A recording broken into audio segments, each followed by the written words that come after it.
कार्तिकेय पोद्दार जी आगरा से। पूज्य महाराज जी के चरणों में सादर प्रणाम। महाराज जी, भजन में सकामता, आशा, इच्छा पूर्ति रहती है। मन अनुसार ना होने पर भजन में भटकता है मन। सब समझते विचार करते हुए भी मन को संभाल नहीं पाते। सकामता और आशा शरीर को लेकर के ही होती है। शरीर की प्रधानता में ही सकामता और आशाएं छुपी हुई हैं। शरीर की प्रधानता अज्ञान के कारण है। अज्ञान, माया, अविद्या। भोगों की प्राप्ति प्रारब्ध के अनुसार है।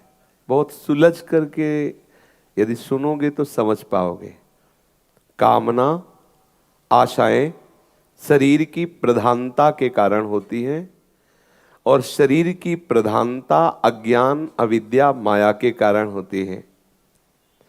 जब हम शरीर को अपना मैं मान लेते हैं और प्रभु को पराया मान लेते हैं और शरीर के भोगों को सुख मान लेते हैं और प्रभु को उसका साधन मान लेते हैं। साधन प्रभु है। ये भक्त की बात बता रहे। संसारी आदमी तो ऐसा भी नहीं करता। वो भक्त है, सकामी भक्त है, पर उसने प्रभु को साधन मान रखा है कि हम आपका नाम जप करेंगे, आपका लीला गायन करेंगे, पर आप ऐसा करो कि हमारा ये काम कर दो और ये काम होना चाहिए, ऐसा। अब हमने उस कामना की पूर्ति को सुख मान लिया और पूर्व जन्म के प्रारब्ध कर्म इतने प्रबल हैं सुख और दुख के कि कितने ऐसे मूर्ख हैं जिनको ज्ञान नहीं है बिल्कुल शास्त्रों का, बिल्कुल धर्म से नहीं चलते और बहुत सुख सामग्रियों से भरे पड़े हैं। ये उनका पूर्व सुकृत हो रहा है। कितने ऐसे बहुत बुद्धिमान हैं, शास्त्र के ज्ञाता हैं, धर्म से चलते हैं, लेकिन खान पान विश्राम आदि की जो सामग्रियां उनकी बहुत ही कमी है और वो रात दिन उसके विषय में प्रयासरत है। दो बातें देखी गई। एक, क्रिया रहित, नाना प्रकार की भोग सामग्रियों से संपन्न, लेकिन भोग सामग्री की क्रिया कोई ऐसा नहीं स्वयं चेष्टा कर रहा। बड़ी बड़ी फैक्ट्रियां, रुपया गिनने के लिए मैनेजर अलग लगे सब, और एकदम ना तो बुद्धि है, ना तो कोई बल है, ना तो कोई मेहनत है। और एक है बुद्धिवान है, बलवान है, मेहनत भी कर रहा है, लेकिन सामग्रियां नहीं। तो दोनों का निर्णय हुआ कि उसका पूर्व सुकृत उसको फलीभूत हो रहा है, उसका पूर्व दुष्कृत आकर उसके सुख सामग्रियों का नाश कर रहा है। लेकिन ये जो भजन हो रहा है, ये सुकृत दुष्कृत दोनों से परे पहुंचाने वाला है। ये शरीर सुख और दुख का जो भोगता बना हुआ वह सुकृत और दुष्कृत के परिणाम से है। यदि थोड़ी सुलझ आ जाए और हम ये समझ पावे कि जो भगवत भजन कर रहे हैं ये सुख दुख दोनों से ऊपर उठाकर सच्चिदानंद रस प्राप्ति के लिए है, भगवत प्राप्ति के लिए है। तो अब चूंकि हमारा लक्ष्य दृढ़ नहीं, प्रभु को साध्य माना नहीं, प्रभु को विषय भोग दिलाने वाला एक साधन मान लिया है, इसलिए जब हम देखते हैं कि हमने मांगा कि ये विषय मिले और वो नहीं मिलता तो लगता है भगवान तुम्हारा क्या चला जाता।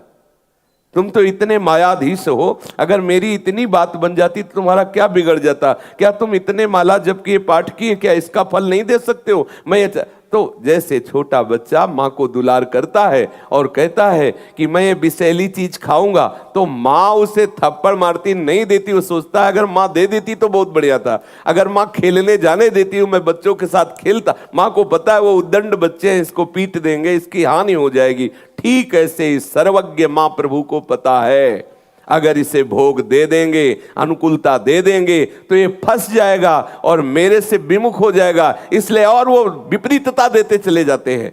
अब वहां हमको ये समझना है कि हमारे अंदर नास्तिकता ना आने पावे, भजन ना छूटने पावे, तो देखोगे कि वो भजन मंगल भवन का आपको कहां पहुंचा दिया। इतना तो हिम्मत करनी ही पड़ेगी। अगर ऐसा दीर्घ काल तक विश्वास नहीं रखोगे तो माया हर हथकंडे अपनाएगी भजन छोड़वाने के लिए। बहुत बड़ा युद्ध है, बहुत जन्मों की ऐसी कर्म संस्कारमयी फांसियां लगी हैं जिनसे हमारे प्रभु हमको मुक्त कर रहे हैं।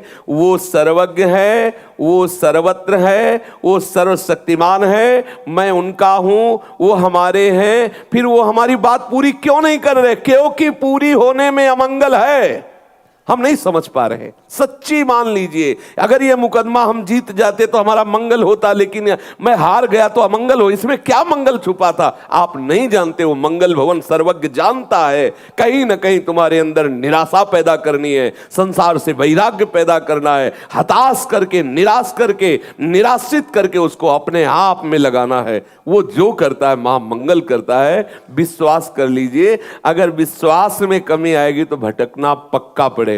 ये माया ऐसी वैसी माया नहीं है, बहुत हिलाती है, बहुत रुलाती है, अंधकार ऐसा फेंक देती कि ऐसा लगता है आप जीवन किस काम का। भगवान भी नहीं है, वो भी नहीं सुनते हैं, अगर होंगे भी तो कहीं अपने आनंद में होंगे, हमारी बात तो सुनते नहीं हैं। कितने ऐसे लोगों के प्रश्न आते हैं, 2 महीने से पूजा कर रहा हूं, 2 महीने से भजन कर रहा हूं और भगवान हमारी बात नहीं। अरे 2 महीने से कितने कल्प हो गए तुम्हें पाप करते हुए, अपराध करते हुए, फिर भी वो तुम्हें प्यार कर रहा है। तुम 2 महीने से कितनी पूजा कर ली होगी, कितना चिंतन कर लिया होगा। जन्म जन्म मुनि जतन कराही, उनके लिए प्रयास करते रहते, फिर भी शिकायत आती, मन निरंतर नहीं लगता। तो 2 महीने में तुमने कैसा अभ्यास कर लिया कि तुम्हारा इतना भजन बन गया? अरे 2 महीने से लगे हो, तुम्हारे ऊपर कल्याण की वृत्ति भगवान ने दे दी है, कृपा है इसलिए लगे हो, नहीं माया उसको भी छुड़ा देगी। सावधान हो जाए। और मुझे लगता है कि प्रभु इतने कृपालु हैं कि उन कभी अमंगल कर नहीं सकते। जो वस्तु तुम्हें नहीं मिल रही, जहां तुम हार रहे, वो तुम्हारे लिए हारना ही उचित है। इसीलिए मेरा स्वामी ऐसा कर रहा है। नहीं नहीं, पक्का समझो, वो ऐसा नहीं करेगा। जिससे तुम्हारा अमंगल हो नहीं करेगा, जिससे तुम्हारा मंगल हो वही वो करेगा, पक्का समझ लो। नारद जी प्रभु से कह रहे कि इतने दिन तक साधन भजन किया है, मैं एक बार अपना रूप दे दो, दुल्हन मिल जाए बस। तो देख लो अपना जी, हरि को पुकारा, हरि सामने आए। बोले प्रभु अब जब तब तो होगा नहीं, के विधि मिले सुंदरी बाला, कैसे वो विश्व मोहिनी हमारी पत्नी बने? तो हरि चुपचाप खड़े। बोले प्रभु आप अपना हरि रूप दे दो। बोले हरि रूप दिया तथास्तु। उनको लगा कि अब जब हरि रूप मिल जाएगा तो विश्व, और हरि बानर को भी कहते हैं। अरे क्या चला जाता। इसी बात में तो नारद जी को गुस्सा है, ये सांप दे दिया। ये आप तो सदैव खेलते रहे, तो जिंदगी में बाबा जी एक बार मन हुआ कि ब्याह कर ले, उसमें भी आप ही आके हमारी मानी हुई दुल्हन को तुम ले गए। जाओ मैं सांप देता हूं। अगुस्त देख लो, आराध्य देव को सांप दे दिया। और जब आराध्य देव ने माया दूर की और दिखाया कि तुमको बंदर का रूप क्यों दिया, तब रो पड़े, हे करुणा निधान क्षमा करो, मेरा अपराध बहुत बड़ा बन गया कि अपने स्वामी को साप दे दिया, ये मेरा साप मिथ्या हो जाए। प्रभु ने कहा नहीं, साप मिथ्या नहीं होगा, मम इच्छा कह दिन दे, मेरी इच्छा थी खेल खेलने की, इसलिए स्वीकार किया। बहुत मांगने पर भी कुछ मिनट के लिए अपना रूप नहीं दिया, बंदर का भयंकर रूप दे दिया। जहां सुंदर, अरे चलो उतना ना सुंदर सही तो किसी देवता के जैसा सुंदर बना देते, लेकिन मरकट बदन भयंकर दे, ठीक विपरीत, मांग के ठीक विपरीत। और जीवन भर भजन किया, एक बार मांगा था दे देते भाई दे, लेकिन प्रभु ने कहा नहीं। जैसे कोई रोगी विपरीत कुपथ्य करके विष मांगे तो कोई भी वैद्य नहीं देगा, ऐसे ही जिस तरह से मेरे भक्त का शरणागत का परम मंगल होता, मैं वही विधान करता हूं। सच्ची हम लोग सर्वज्ञ नहीं, अल्पज्ञ है, इसलिए ऐसे रहे। पर है बहुत कठिन भाई, बहुत कठिन है। लगता है बस इतनी कृपा हो जाए, बस इतना, और उतने में ही हम राजी हो जाएंगे। और वो राजी करना नहीं चाहते, वो चाहते और रो, सब जगह से हार जा, निराश हो जा, कोई तेरे को प्यार करने वाला ना बचे, सब तुझे ठुकराए, फिर तू बोल हे श्री कृष्ण मैं तेरा, तो मैं दौड़ के आ जाऊंगा, आ जा मेरे समीप। तो लगेगा कि यार बड़े स्वार्थी हैं ये। तो कहते मेरा भजन करो, मन मना भव मद भक्तो माद्याजी माम नमस्कुरु। ये तो साधारण आदमी में भी रहता कि मुझे प्रणाम करो, मेरी पूजा करो, तो भी तुम्हें चकाचक अनुकूलता देंगे। तो ठाकुर जी किस बात के जब कह रहे कि अनुकूल, हमें प्रणाम करो, हमारी आरती करो, हमें भोग लगाओ, तो हम राजी रहेंगे। अरे एक साधारण माता भी बच्चे को पवा के राजी रहती है, तुम जगत के माता पिता हो और तुम कह रहे हो कि हमारा भोग लगाओ। हमारा ये अज्ञान की वृत्ति से लोग ऐसा सोचते, ये किसी की सोच है जो हम बोल रहे, ऐसा ऐसा मत सोचो। एक तरफ माया है और एक तरफ हरि का कृपा क्षेत्र है। वो कह रहे हैं कि यदि माया में जाओगे तो ऐसे क्लेश मिलेंगे और मेरी कृपा में आ जाओगे तो आनंद। उनके लिए दोनों खेल बराबर है, उन्हीं के रचे हुए। नहीं तो अगर दूसरे का रचा हुआ होता ना तो एक क्षण में वो सब नष्ट कर देते, इतने सामर्थ्यशाली। पर दोनों खेल उन्हीं के रचे, एक तरफ माया का खेल है और एक तरफ वृंदावन का नित्य चिदानंद खेल या प्रभु का भागवतिक खेल है। अब तुम्हें छोड़ दिया, तुम्हें जो राजी हो सो करो। अब आपने धोखे से बोल दिया कि हे प्रभु मैं तुम्हारा, मैं आपकी लीला में सम्मिलित होना चाहता हूं। उन्होंने लिख लिया अपने रजिस्टर में नाम। अब उस खेल की तुम बातें मांग रहे हो जिस खेल के लिए तुम विरोध भाव के लिए रजिस्टर में नाम लिखा दिए। मुझे माया का खेल नहीं चाहिए, मैं आपका हूं, मैं आपके साथ खेलना चाहता हूं। बोले पास करो।